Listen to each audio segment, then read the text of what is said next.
and tell somebody Jesus. Mission Movement. போய் சொல்லுங்கள் இயேசுவை. அர்ப்பணி இயக்கம். யார் நமது காரியமாய் போவான்? அறுப்பு மிகுதி. என் இந்தியா என் தேவாதி தேவனுக்கே என்ற தாகத் தேடலுடன் தேடி அலைவோரின் எழுச்சிச் சங்கமமே போய் சொல்லுங்கள் அருட்பணி இயக்கமாகும். Go and tell somebody. அலுவலக முகவரி Go and Tell Somebody Missionary Movement, plot number 81, Bharati Nagar 5, KTC Nagar North, Tirunelveli, 627011. Cell 9941 24213.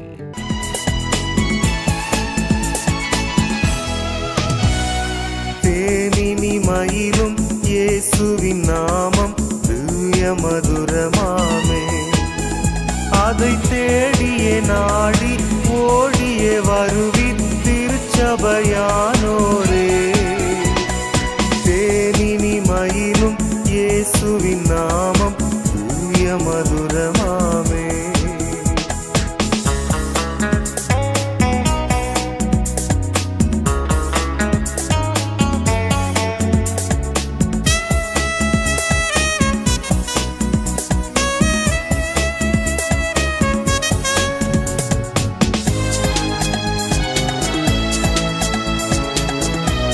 கர்த்தரின் பிரதான கட்டளையை சிரமேற்கொண்டு இதுவரை இந்திய தேசத்தின் சேவை தேவை மிக்க வட இந்திய மாநிலங்களில் பணி நடைபெற்று வருகிறது.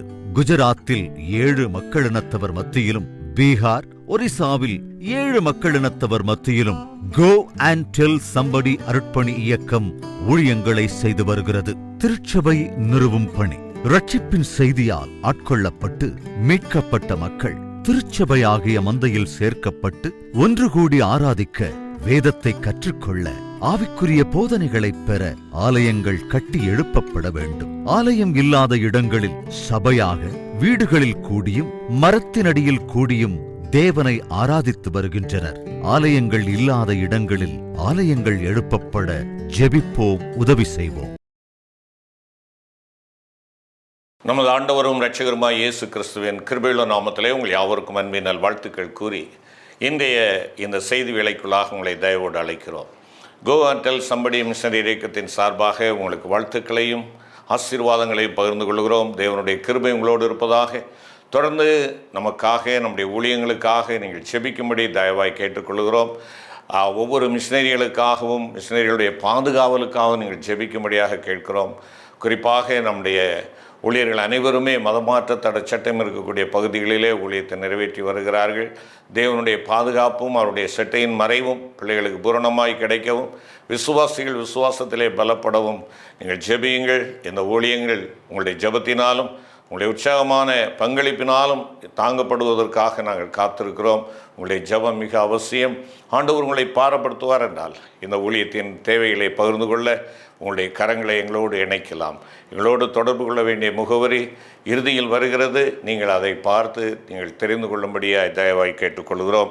அதை போல பத்திரிகை வேண்டும் என்று சொல்கிறவர்கள், நம்முடைய மாதாந்திர பத்திரிகை வேண்டும் என்று சொல்கிறவர்கள், நீங்கள் இந்த பத்திரிகையை இலவசமாக பெற்றுக்கொள்ளலாம். உங்களுடைய முகவரியை கொடுப்பீர்கள் என்றால் உங்களுக்கு அனுப்பி வைக்கப்படும். கர்த்தர் உங்களை ஆசீர்வதிப்பாராக. ஒரு நிமிடம் தலை தாழ்த்தி செபிப்போம். மகத்துவமுள்ள தேவனே, இந்த நல்ல வேலைக்காய் உமக்கு ஸ்தோத்திரம் அப்பா. இந்த வேளையிலே என்னோடும் எங்களோடு பேசும் எங்கள் ஆண்டவர் இயேசு கிறிஸ்து மூலம் வேண்டிக் கொள்கிறோம் நல்ல பிதாவே, ஆமென். கிறிஸ்துவுக்குள் அன்பானவர்களே, கடந்த வாரத்திலே ஆண்டவர் தங்கும்படியான பரிசுத்த வாசஸ்தலத்தை உண்டாக்க வேண்டும் என்றதை குறித்து நாம் தியானித்தோம். ஆண்டவர் மோசேயின் இடத்திலே சொல்லுகிறார், நான் அவர்கள் நடுவிலே வாசம் பண்ணும்படியாக எனக்கு ஒரு பரிசுத்த ஸ்தலத்தை உண்டாக்குவார்களாக என்று சொல்லுகிறார். ஆண்டவருடைய ஆராதனையில் என்றால் ஆண்டவரை ஆராதிக்கின்ற இடம் ஒரு தனிப்பட்ட மகனுக்காக அல்ல, ஒரு குழுவுக்காக இருக்கிறது என்பதை நாம் அங்கே பார்த்தோம். உண்டாக்குவார்களாக அனைவருடைய பங்களிப்பு வேண்டும். தங்கமுடையவர்கள் தங்கம் கொண்டு வர வேண்டும், வெள்ளி உடையவர்கள் வெள்ளி கொண்டு வர வேண்டும், வெண்கலமுடையவர்கள் வெண்கலம் கொண்டு வர வேண்டும். ஆக அனைவரும் ஐக்கியமாக பரிசுத்த தேவனை மகிமைப்படுத்துகின்ற ஒரு இடம் பரிசுத்த வாசஸ்தலம். அந்த பரிசுத்த வாசஸ்தலமாக உங்களையும் என்னையும் ஆண்டவர் தெரிந்து கொண்டார். நீங்களும் நானும் இந்த பரிசுத்த தேவனுக்கு நம்மை அர்ப்பணித்தவர்களாக, கைகளில் சுத்தம், இருதயத்தில் மாசில்லாத வாழ்க்கை, ஆத்மாவை மாயைக்கு ஒப்புக்கொடாத வாழ்க்கை, கபடாய் ஆணையிடாத வாழ்க்கை வாழ்ந்து அவரை மகிமைப்படுத்த வேண்டும் என்று சொல்லி நாம் தியானித்தோம். இன்று நாம் தொடர்ச்சியாக நாம் பார்க்கின்றதான வேளையில் ஆண்டவர் அந்த வாசஸ்தலத்திலிருந்து, கூடாரத்திலிருந்து, ஆசரிப்பு கூடாரத்திலிருந்து அவருடைய உடன்படிக்கையினுடைய பெட்டியானது ஆலயத்திற்கு கொண்டு வரப்படுகிறது. அந்த உடன்படிக்கை பெட்டியை வைப்பதற்காக ஆலயம் கட்டப்படுகிறது என்பதை நாம் பார்க்கின்றோம். இந்த ஆலயமானது தாவீதினாலே கட்டி எழுப்பப்பட வேண்டும் என்று சொல்லி தாவீதுக்கு ஒரு பெரிய ஆசை. ஆனால் ஆண்டவர் தடுத்து விட்டார். உன் கரங்கள் யுத்தத்திலே அதிகமாக இரத்தம் சிந்தனபடியினாலே நீ அல்ல, உன்னுடைய குமாரன் தான் இந்த ஆலயத்தை கட்ட வேண்டும் என்பதாக சொல்லிவிட்டார். ஆகையினாலே இங்கே தாவீது தன்னுடைய குமாரனை பார்த்து 1 நாளாகமம் 22ஆம் அதிகாரம் 11வது வசனத்திலே கூறுவதை பாருங்கள். நீ பாக்கியவானாயிருந்து கர்த்தர் உன்னை குறித்து சொன்னபடியே உன் தேவனாகிய கர்த்தரின் ஆலயத்தை கட்டும்படி அவர் உன்னுடனே கூட இருப்பாராக. தொடர்ந்து 13வது வசனத்திலே சொல்லுகிறார், நீ கவனமாயிருந்தால் பாக்கியவானாயிருப்பாய், நீ பலங்கொண்டு தைரியமாயிரு, பயப்படாமலும் கலங்காமலும் இரு என்று சொல்லிவிட்டு 16வது வசனத்திலே நீ எழும்பி காரியத்தை நடப்பி கர்த்தர் உன்னோடே இருப்பாராக என்றார். இந்த வார்த்தைகள் எல்லாம் ஆலயத்தை கட்டுவதற்காக சாலமோனுக்கு தாவீது கொடுத்த கட்டளையின் வார்த்தைகள். இந்த ஆலயம் கட்டுவதற்காக சாலமோன் ஏறத்தாழ 7 ஆண்டுகள் எடுத்துக்கொண்டான் என்பதாக நாம் பார்க்கிறோம். 1 ராஜாக்களின் புஸ்தகம் 6ஆம் அதிகாரம் 37வது வசனத்திலே நாம் பார்க்கின்றதான வேளையில் 6:37 4ஆம் வருஷம் சீப் மாதத்திலே கர்த்தருடைய ஆலயத்திற்கு அஸ்திபாரம் போட்டு 11ஆம் வருஷம் பூல் என்னும் 8ஆம் மாதத்திலே அந்த ஆலயம் முழுவதும் சகல சட்டத்திட்டத்தின்படியே ஒரு பங்கும் குறையாமல் கட்டி தீர்ந்தது. அவன் அதை கட்டி முடிக்க 7 வருஷம் சென்றது என்பதாக நாம் அங்கே பார்க்கின்றோம். அருமையான கர்த்தருடைய பிள்ளைகளே, இந்த சாலமோன் ஆலயத்தை கட்டுவதற்காக அவன் திட்டமிடுகின்றதான வேளையிலே முதலாவதாக நாம் அங்கே பார்க்கிறோம், அவன் ஆலயத்தை கட்டுவதற்காக பெரிய அஸ்திபார கற்களை கொண்டு வந்தான் என்று சொல்லி பார்க்கிறோம். அஸ்திபார கற்கள் பெரிய விலையேறப்பட்ட கற்களை கொண்டு வந்தான் என்று சொல்லி பார்க்கிறோம். 1 ராஜாக்கள் 5ஆம் அதிகாரம்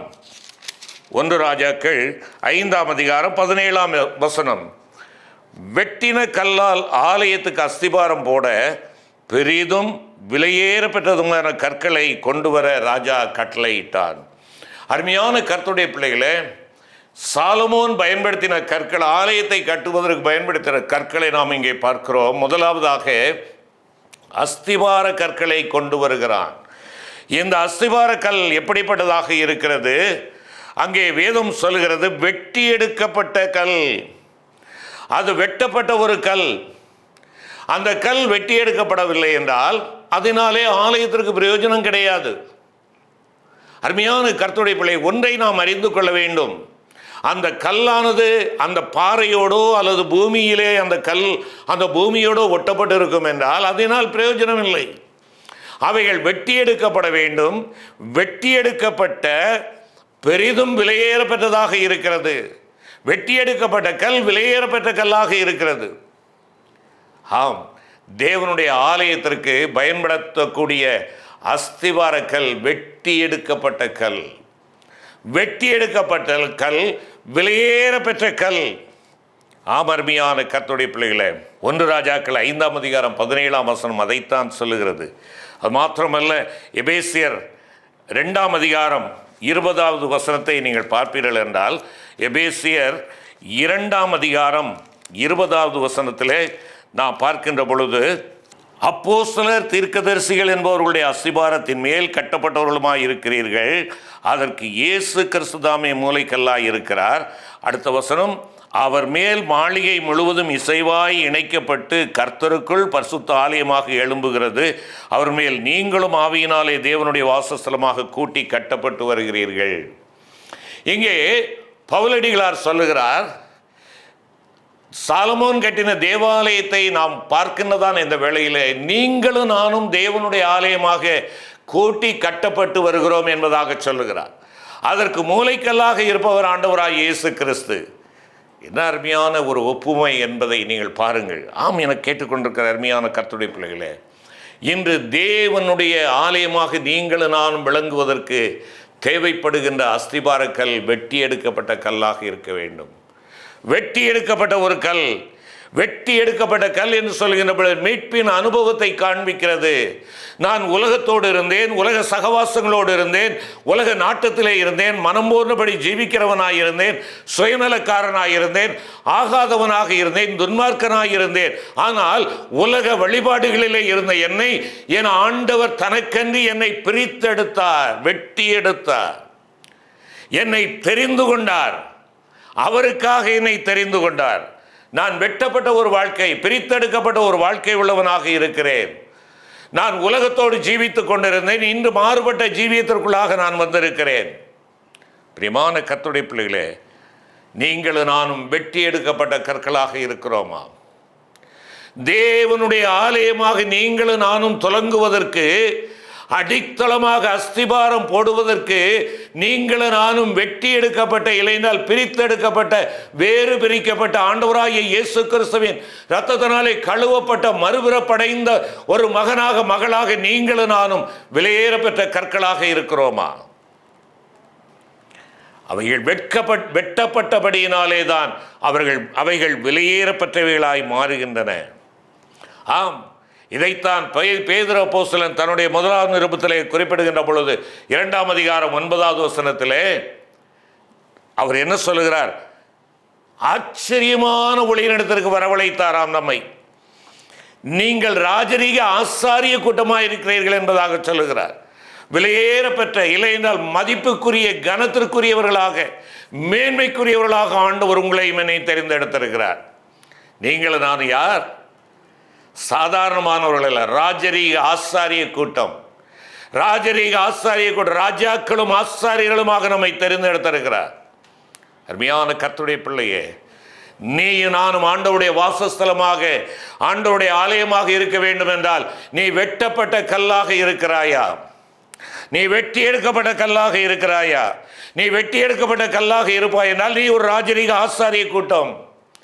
நீ மீட்கப்பட்ட, நீ விலையேற பெற்றவன். ஏனென்றால் விலையேற பெற்ற தேவ ஆட்டுக்குட்டியானவருடைய இரத்தத்தினாலே நீ நான் கழுவப்பட்டிருக்கின்ற பொழுது நீ நான் எவ்வளவு மேன்மைக்குரியவர்கள். ஆம், இந்த கற்கள் வெட்டி எடுக்கப்பட்ட கற்களாக, ஆயத்தமாக்கப்பட்ட கற்களாக இருந்தன. மூலைக்கல்லோடு இணைப்பதற்காக. நீ நான் வெட்டி எடுக்கப்படவில்லை என்றால் மூலைக்கல்லாகிய ஆண்டவராகிய இயேசு கிறிஸ்துவோடு இணைக்கப்பட முடியாது.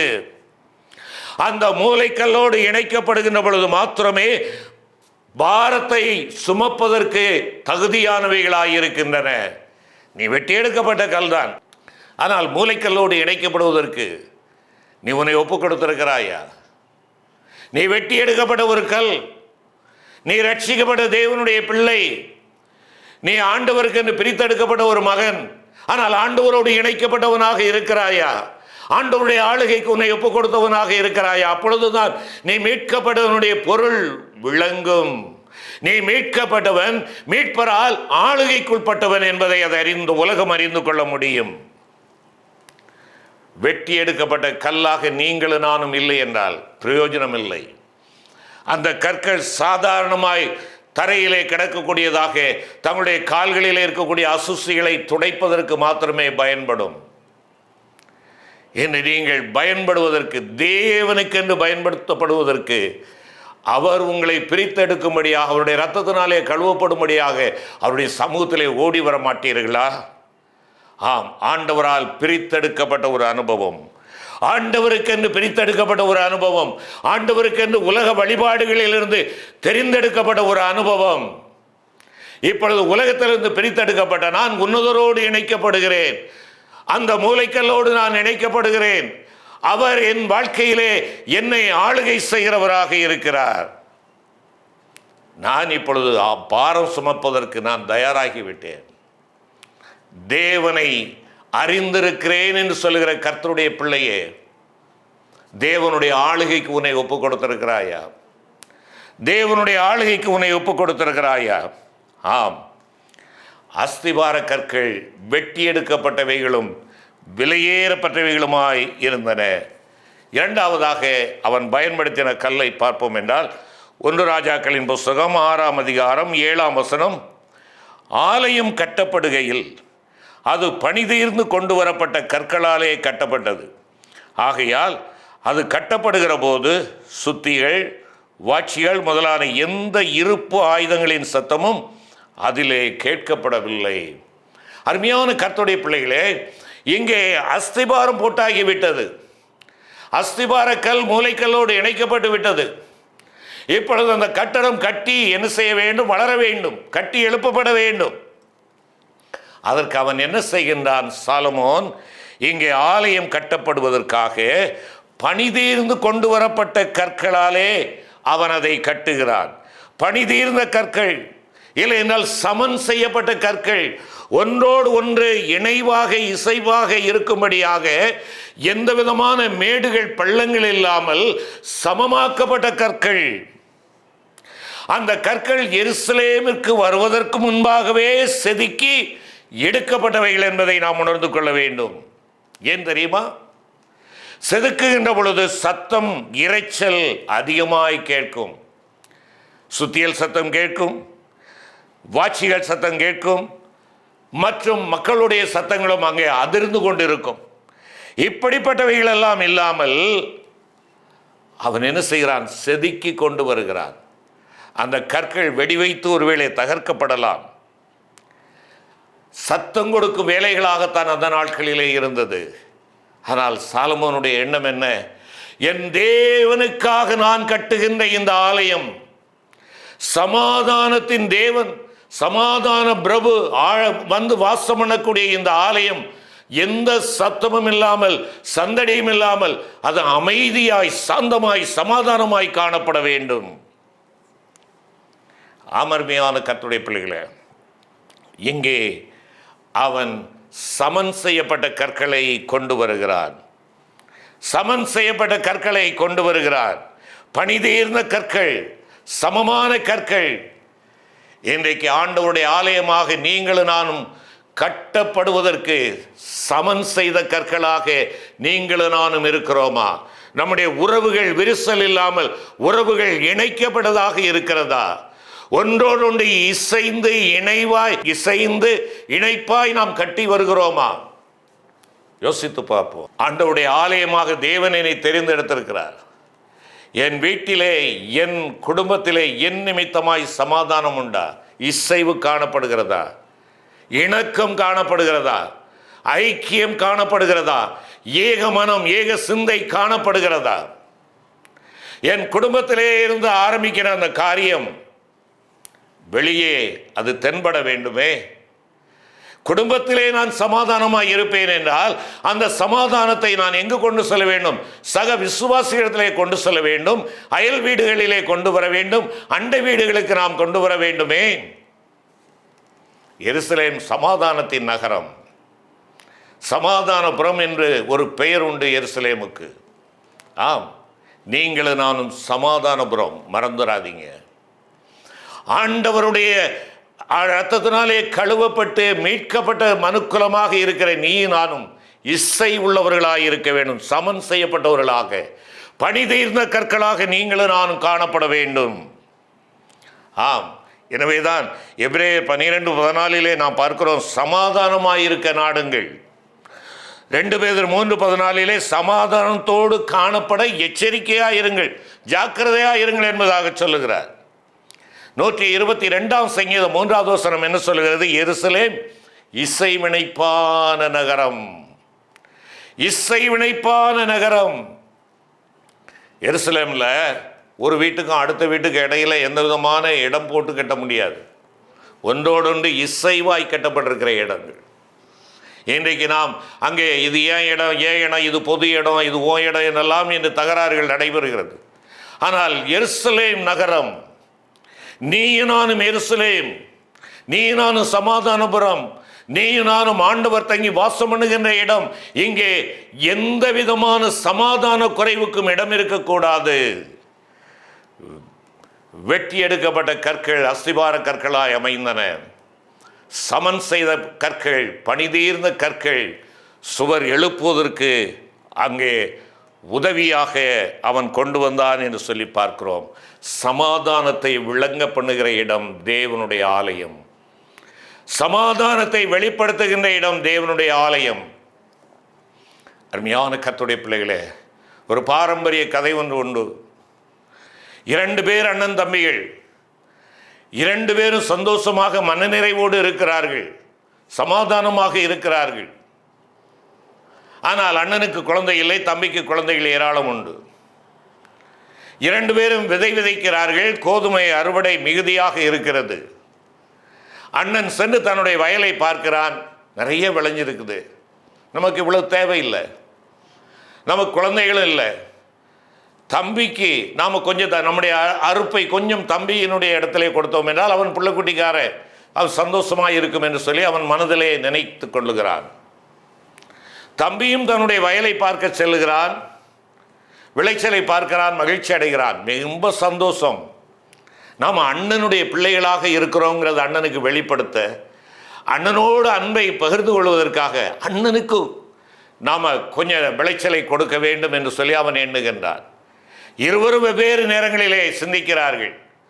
ஒரு நாள் இரவிலே அவர்கள் இருவருமாக தங்களுடைய அறுத்த அந்த அரிக்கட்டுகளை தலையிலே சுமந்து கொண்டு எதிரெதிர் திசையிலே வந்து கொண்டு இருக்கிறார்கள். ஒரு இடம் வருகிறது. 2 பேரும் ஒருவரை ஒருவர் சந்திக்கிறார்கள். அண்ணன் கேட்கிறான், தம்பி என்னடா என்று கேட்கிறான். அண்ணன் கேட்கிறான், தம்பி கேட்கிறான், அண்ணன் என்னென்ன என்று கேட்கிறான். தங்களுடைய தீர்மானத்தை அவர்கள் பகிர்ந்து கொள்ளுகிறார்கள். அந்த அரிக்கட்டுகளை அந்த இடத்திலே போட்டுவிட்டு அந்த இடத்திலே அண்ணன் தம்பி இருவருமாக கட்டி அரவணைத்துக் கொள்ளுகிறார்கள். அந்த கதை சொல்லுகிறது, அந்த பாரம்பரியம் சொல்லுகிறது, அந்த இடத்திலே தேவனுடைய ஆலயம் கட்டப்பட்டது என்று சொல்லி. எந்த இடத்தில் சமாதானம் உண்டோ அந்த இடத்திலே தேவன் வாசம் பண்ணுகிறார். நீ சமன் செய்த கல்லாக ஆண்டவருக்கு என்று நீ கட்டி எழுப்பப்படுவதற்கு உன்னை ஒப்பு கொடுத்திருக்கிறாயா? மூன்றாவதாக இங்கே நான் பார்க்கின்ற பொழுது 1 நாளாகமம் 29ஆம் அதிகாரம் 2ஆம் வசனம் பிந்திய பகுதி, பதிக்கப்படத்தக்க காந்தியுள்ள கற்களையும் பலவர்ண கற்களையும் விலையேற பெற்ற சகலவித ரத்தினங்களையும் வெண்கற்பாலங்களையும் கோமேதக முதலிய கற்களையும் ஏராளமாக சவதரித்தேன் என்று சொல்லுகின்றார். 2 நாளாகமம் 3ஆம் அதிகாரம் 6ஆம் வசனம், அந்த மாளிகையை ரத்தினங்களால் அலங்கரித்தார். இங்கே ஆண்டவருடைய சமூகத்திலே ஆண்டவர் வாசம் பண்ணுவதற்காக நான் கட்டியிருக்கிற இந்த ஆலயம் வெறுமனே பார்க்கின்ற பொழுது அலங்காரமற்றதாக இருக்கிறது. விலையேற பெற்ற வெட்டின கற்களை நான் கொண்டு வந்து அஸ்திவாரம் போட்டேன். சமன் செய்த கற்களாலே இந்த ஆலயத்தை நான் கட்டி எழுப்பி இருக்கிறேன். இது எனக்கு திருப்தி இல்லை. இன்னும் என் ஆண்டவருடைய ஆலய பிரகாரமானது அலங்கரிக்கப்பட வேண்டும். அழிக்க முடியாத கற்களாலே அலங்கரிக்கப்பட வேண்டும். எனவே அவன் விலையேற பெற்ற கற்களை கொண்டு வருகிறான் என்று சொல்லி பார்க்கிறோம். ரத்தின கற்கள் விலையேற பெற்றவை, அழிக்க முடியாதவை, அவைகள் அலங்காரத்தை கொடுப்பவை.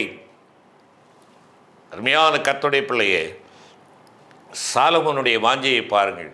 என் தேவனுக்கு இந்த ஆலயத்தை கட்டிவிட்டேன், இது போதும், இருக்கிற அளவிலே நாம் என்ன செய்யலாம், ஆராதித்துக் கொள்ளலாம் என்று சொல்லி அவன் எண்ணவில்லை. கடந்த நாட்களிலே, கடந்த மாதத்திலே 2 ஆலயங்களை பிரதிஷ்டை செய்தோம். ஒருவேளை பண தட்டுப்பாடு காரணமாக வெளி சுற்றுப்புற சுவரெல்லாம் பூச முடியாமல், மின் இணைப்பு கொடுக்க முடியாமல் தடைபட்டு நின்றது. இன்னும் தடைபட்டு தான் நிற்கிறது. கர்த்தர் ஏற்ற வேளையில் உதவி செய்வார் என்று சொல்லி நம்புகிறேன். நம்முடைய வசதிக்கு தக்கவாறு நாம் அவைகளை அமைத்துக் கொள்கிறோம். ஆனால் சாலமோனுடைய எண்ணத்தை பாருங்கள். என் தேவனுடைய ஆலயம் விலையேறப்பட்ட கற்களால் அஸ்திபாரம் போடப்பட்டிருக்கிறது, மூளைக்கல்லோடு இணைக்கப்பட்டிருக்கிறது, சமன் செய்த கற்களாலே கட்டப்பட்டு உயர்த்தப்பட்டு வந்திருக்கிறது, கட்டப்பட்டு ஆகிவிட்டது. இனி ஏதோ ஒன்று குறைபடுகிறது. என் தேவனுடைய சன்னதி, என் தேவனுடைய பரிசுத்த சமூகம் அலங்காரமாய் இருக்க வேண்டும். அது விலையேறப்பட்ட கற்களால் அலங்கரிக்கப்பட வேண்டும். பிரியமான கர்த்தருடைய பிள்ளைகளே, அலங்கரித்தான். அழியாத கற்களால், விலையேறப்பெற்ற கற்களால் அலங்கரித்தான்.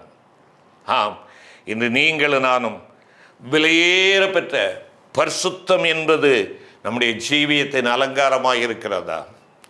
நீங்களும் நானும் ஜீவனுள்ள கல்லாகி அவரோடு இணைக்கும்படியாய் தெரிந்தெடுக்கப்பட்ட ஜீவனுள்ள கற்கள். ஜீவனுள்ள கல்லாகி அவரோடு இணைக்கும்படியாக ஆண்டவர் உங்களையும் என்னை தெரிந்தெடுத்திருக்கிறார். இந்த தெரிந்தெடுப்பிலே நீங்களும் நானும் விலையேற பெற்ற பரிசுத்தத்தை நாம் அலங்காரமாக கொண்டிருக்கிறோமா? ஆம். ஒருவேளை ஜீவியத்தின் பரிசுத்தம் என்பது ஜீவியத்தின் அழகாய் இருந்தாலும் அந்த அழகை அலங்கரிப்பது விலையேற பெற்ற நம்முடைய குணாசீலங்களாகும். நம்முடைய குணாசீலங்கள், பிரியமான கர்த்தருடைய பிள்ளைகளே, நம்முடைய குணாதிசயங்கள் எப்படி இருக்கிறது? அந்த பரிசுத்தத்தை நான் அலங்கரிக்கிறவனாக இருப்பேன் என்றால் அந்த பரிசுத்தத்தின் குணாதிசயங்கள் என்னிடத்தில் காணப்பட வேண்டும். அவை என்ன? கிறிஸ்து இயேசுவில் இருந்த சிந்தை. கிறிஸ்து இயேசுவில் இருந்த சிந்தை என்னுடைய அலங்கரிப்பாய் இருக்க வேண்டும். அதைத்தான் கலாத்தியர் 5ஆம் அதிகாரம் 22-23 பார்க்கிறோம். ஆவியின் கனி என்று அங்கே சொல்லப்படுகிறது. எபேசியருக்கு எழுதுகின்ற பொழுது பவுலடிகளார் 4ஆம் அதிகாரம் 22 முதல் 24 வசனங்களை குறிப்பிடுகின்ற பொழுது புதிய மனிதனை தரித்துக் கொள்ளுங்கள் என்று சொல்லுகிறார். புதிய மனிதன், நான் பரிசுத்த ஜீவியம் செய்கிறேன், பரிசுத்த தேவனை ஆராதிக்கிறேன், ஆனால் என்னுடைய வாழ்க்கையில் அந்த புதிய மனுஷன் தரித்து கொண்டவனாக நான் இருக்கிறேனா? அதை நான் வெளிப்படுத்துகிறேனா? பரிசுத்தம் அழகாக இருக்கிறது, ஆனால் அவற்றை என்னுடைய செயல்பாடுகளிலே நான் அலங்கரித்து அந்த விலையேறப்பட்டதை நான் வெளிப்படுத்துகிறேனா? அந்நிய பாஷை பேசுகிறேன், நல்லதான். ஆனால் நான் அந்நிய பாஷை பேசுகிற நான் அடுத்தவர்களுக்கு அந்நியனாகவே காணப்படுவேன் என்றால் எவ்வளவு பரிதபிக்கப்பட்ட ஒரு காரியம். அந்நிய பாஷை அல்ல, சுபாவ மாறுதலே முக்கியம். அந்நிய பாஷை பேசுகிற என்னுடைய வாழ்க்கையிலே நான் விட்டுவிட்ட காரியங்கள் திரும்ப என்னை பற்றி கொள்ளாதபடி நான் ஜாக்கிரதையாக இருக்க வேண்டும். மறுரூப சுபாவம் என்னிடத்திலே காணப்பட வேண்டும்.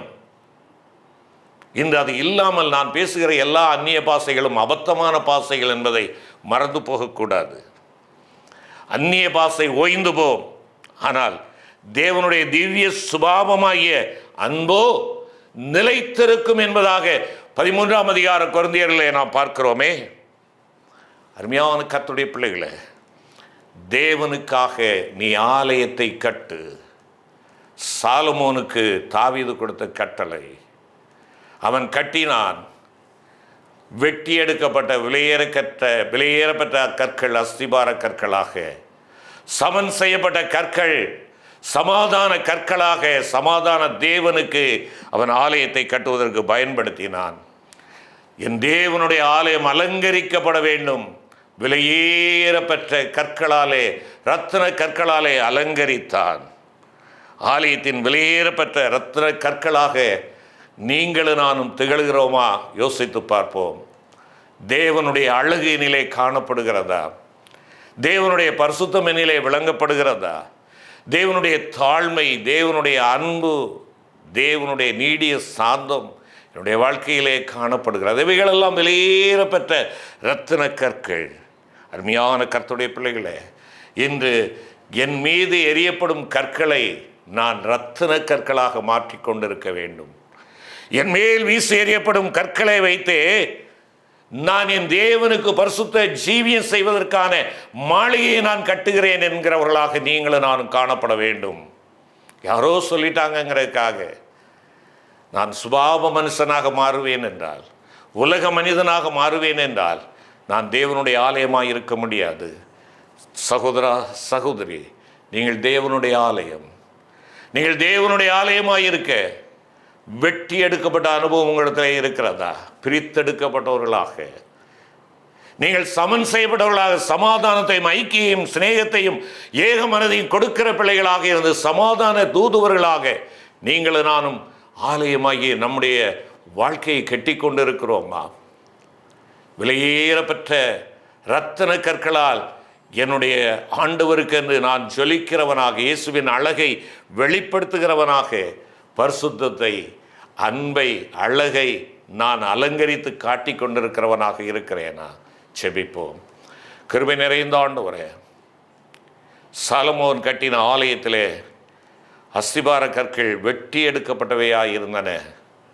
என்னுடைய வாழ்க்கை பிரித்தெடுக்கப்பட்ட ஒரு வாழ்க்கையாக அமைய விலையேறப்பெற்ற இரத்தத்தினாலே கழுவப்பட்ட நாங்கள் விலையேறப்பெற்ற தேவனுடைய சொத்து என்பதை உணர்ந்தவர்களாய் நாங்கள் காணப்பட, பிறரோடு ஐக்கியத்தை நாங்கள் ஆண்டவரை உண்டாக்கி அந்த ஐக்கியத்திலே நாங்கள் வளர்ந்து பெருகத்தக்கதாக சமன் செய்த கற்களாக நாங்கள் காணப்பட, தெய்வீக சுபாவமாகிய பரிசுத்த சிந்தையை, தேவனுடைய சிந்தையை நாங்கள் வெளிப்படுத்துகிறவர்களாக, அவைகள் இரத்தின கற்களாக எங்களுடைய வாழ்க்கையிலே காணப்பட எங்களை அர்ப்பணிக்கிறோம். ஆண்டவரே, நீர் எங்களிலே கிரியை செய்யும், உம்மை மகிமைப்படுத்த பலன் தாரும்.